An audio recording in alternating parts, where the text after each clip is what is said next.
Ndokuchingamdzai zvakare vana vaMwari kuchirongwa chedu konai pastor. Mufaro wangu kutinge tinemi zvakare mukati mezuva ranhasi patiri kuendera mberi nekubatsirana kupindura mibvunzo yatiinayo ingapindurike neumbo hunobva mukati mebhaibheri. Tiri kuzivisawo zvakare kuti chikumbiro chakasvika.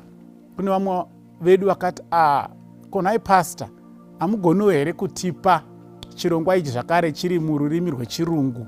Tinewo dzimwe hama dzedu dzisinganzwi rurimi rwechishona dzatinge tichidawo zvakare kutumira sematerial. Saka tiri kukuzivisai kuti pada kune vakatotarisa mavhiki mashomanana apfuura chirongwa chavepo chechirungu. Taakungochinjanisa kuti nhasi tikaisa shona, mangwana toisa chirungu, mangwana toisa shona, kuswera mangwana toisa chirungu, kuitira kuti pashayikwe vanosaririra.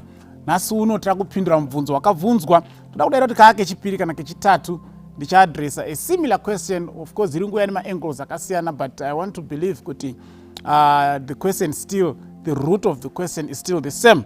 Ari kubvunza ari kuti iye, konai pastor, zvinoreva here kuti vanhu vese vanochengeta zuva resvondo nekusaziva havazoponeswi? Zvinoreva here kuti vanhu vese, in other words, vasiri kuchengeta zuva resabata vari kutochengetawo rimwe zuva mukuperera kwavakaita nekunzwisa kwavakaita?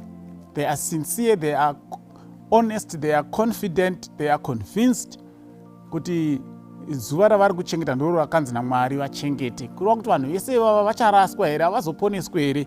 Ndo mubvunzo wabvunzwa panapa. Regai nditange kuverenga kuna James chapter 4 verse ya 17. Tinzwe kuti munhu azonzi naMwari uyu mutadzi uyu, zvii zvinenge zvaitika, nekuti toziva kuti bhaibheri rinodzidzisa pachena kuti vese vanosara vachinzi vatadzi, vane zvivi zvavasina kureurura kuti varegererwe naJesu Kristu, ivavo ndo vasingazoponesewi. Asi mutadzi wese anogamuchira Jesu Kristu nenyasha dzaJesu Kristu, oreurira zvivi zvake kuna Jesu Kristu, ozviregedza, iye achaponesewa. Saka tiri kuverenga mavhesi anotibatsira kuti tinyatsonzwisisa kuti anozonzi mutadzi panyaya iyi anenge akaita sei. James 4 verse 17. Therefore, to him who knows to do good but does not do it, to him it is sin. Naizvozvo uyo anoziva kuita zvakanaka asi oregedza kuzviita, kwaari ndicho chivi. Kureva kuti chivi hachigoni kutaurwa kana pasina kuziva kuti izvi zvakanaka, izvi zvakaipa. Kana munhu asingazivi kuti izvi zvakaipa, Mwari haagoni kumuti mutadzi. Asi anenge asvikirwa neshoko, odzidza mukati meshoko, oona zvechokwadi kuti apa ndanga ndakarasika, izvi zvandanga ndichiita izvi Mwari haazvifariri, osarudza kuramba achizviita. Kubva ipapo ndo paanonzi naMwari uyu mutadzi. Akaramba ari muchimiro ichocho haaponeseki. Saka mubvunzo uri kuti vanenge vachichengeta zuva resvondo nekusatoziva havaponeswi here?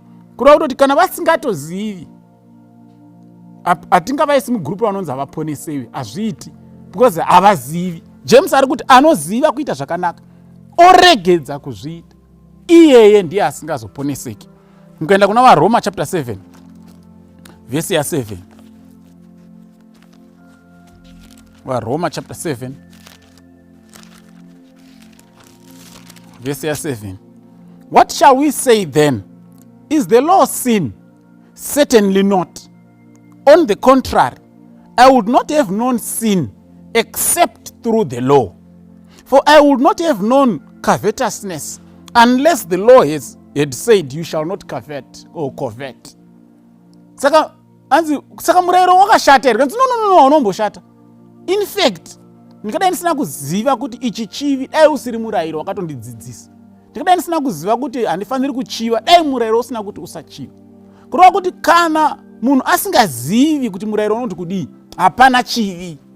Sin is not imputed where there is no law. Hazviiti.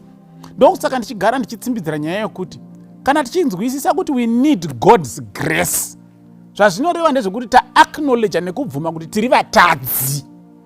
Vatadzi pakudii? Paripo patakadarikira Mwari. wazviona kupi kuti wakadarikira Mwari? Murayiro wakudzidzisa kuti wanga uchinyepa, wanga uchiuraya, wanga uchiita upombwe, zvakaipa. Saka waakutoda kunzwirwa nyasha, but murayiro haugoni kunzwira nyasha. It is not the law that will have mercy for you. The law is only there to tell you that this is sin. Ndozvaona Paul panapa.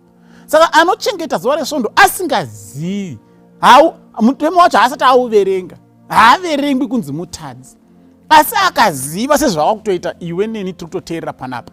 Kana waakuziva kuti zveshuwa iri harisiro zuva rakataurwa naMwari, iwe woramba uchiita izvozvo, then that's sin. Zvatosiyana. Saka ngatirege kusanganisa vanhu.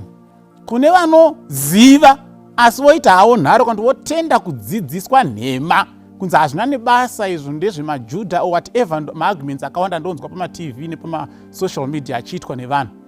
All those arguments, iwe woteera nhema idzodzo usingadzoki wega kuzviverengera, kunzwisisa zvinhu izvi with a prayerful heart, then that will be sin for you.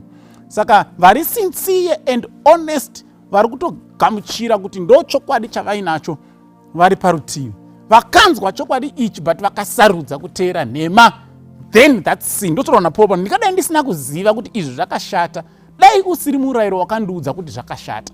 Saka murayiro basa rawo kukuudza kuti rangarira zuva reSabata urichengeterere dzvene. Ndo basa remurayiro iroro, rinokuudza zvinotarisirwa naMwari kuti uite semunhu agamuchira nyasha dzaJesu Kristu. Saka chinotanga kugamuchira nyasha dzaJesu Kristu, wobvuma kuudzwa zvekuita naMwari akupa nyasha. Saka musazozvisanganisa, hautangi nekuda kuchengeta mutemo wani kuti wadii. Tanga wagamuchira nyasha nerudo rwaJesu Kristu, then woti ndaamwana wenyu Mwari, chindiudzai zvekuita. Mwari wokuudza kuti kana mwana wangu, iniwo ndine zvandotarisira kuti unofanira kunge uchiita nezvausingafaniri kuita. Handidi munhu anoita upombwe, handidi munhu anoreva nhema, handidi munhu anouraya. Ndoda kuti uwane zuva rechinomwe raunoisa parutivi uchindinamata, wombosiya zvimwe zvose. Usanamate zvimwe zvimwari, usapupura nhema, usachiva chokwako. Ndiye Mwari wawagamuchira nyasha dzake, akukuudza zvekuita.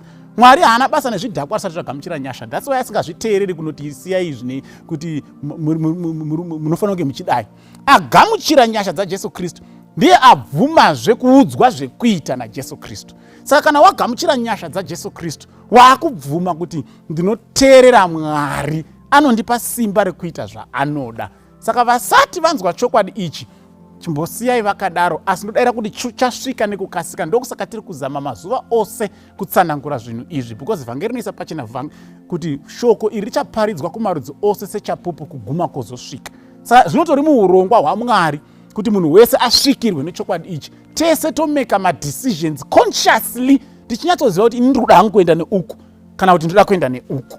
Then Mwari anogona kudetermine kuti these are sinners, these are sinners who are obedient and have embraced my grace.